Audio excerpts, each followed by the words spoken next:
The videos make it look so easy. You get a clear roadmap and a time which it is going to be accomplished, but that was not the case in my case. So I started learning machine learning some months back, and I started with Python and its core libraries, and then I moved over to math fundamentals. That's calculus, linear algebra, statistics, and probability. Now forward to machine learning.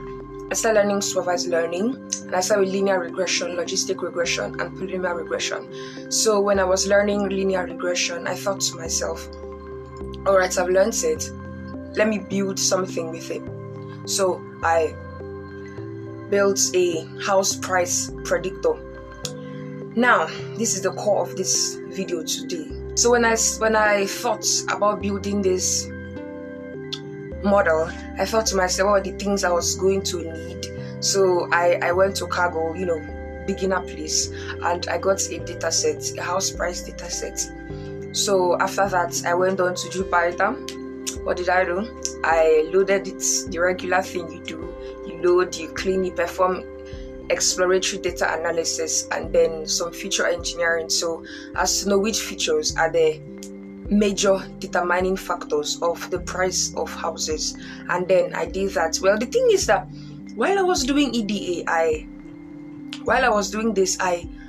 got to see that the major determining factors of the price of a house was not the area, was not the location the house was in.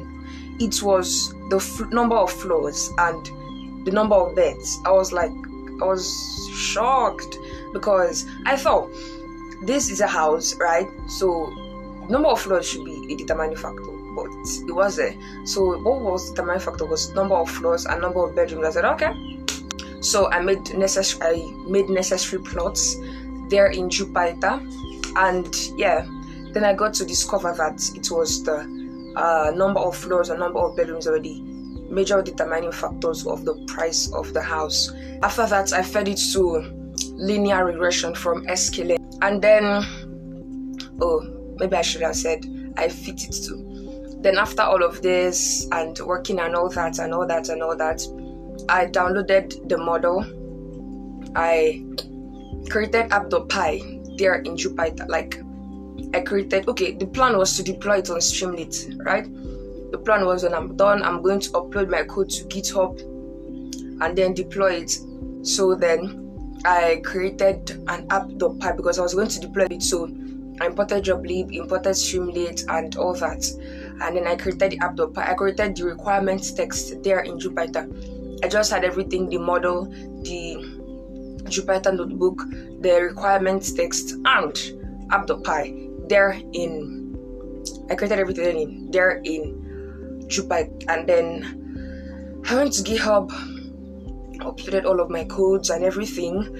I described my model, wrote a good README, and then all of this is not even the main issue. The actual thing started when it was time to deploy the model. God, I was so excited, right?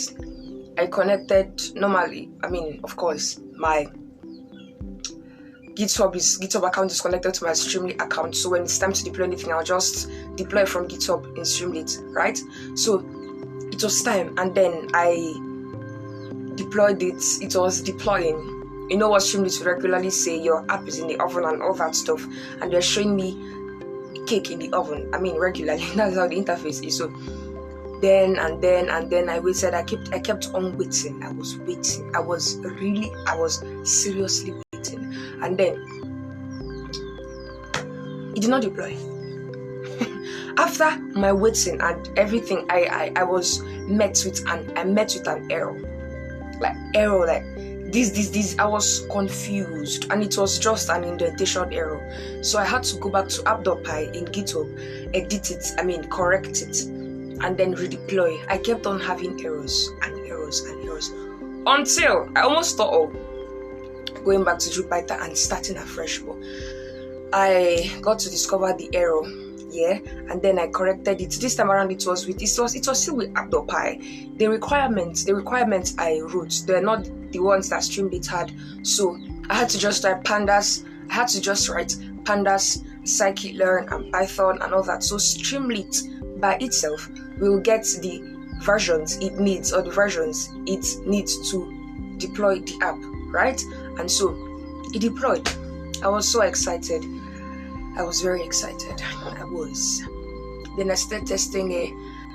I was very excited actually. This was the first. This is not actually the first app I've built, right?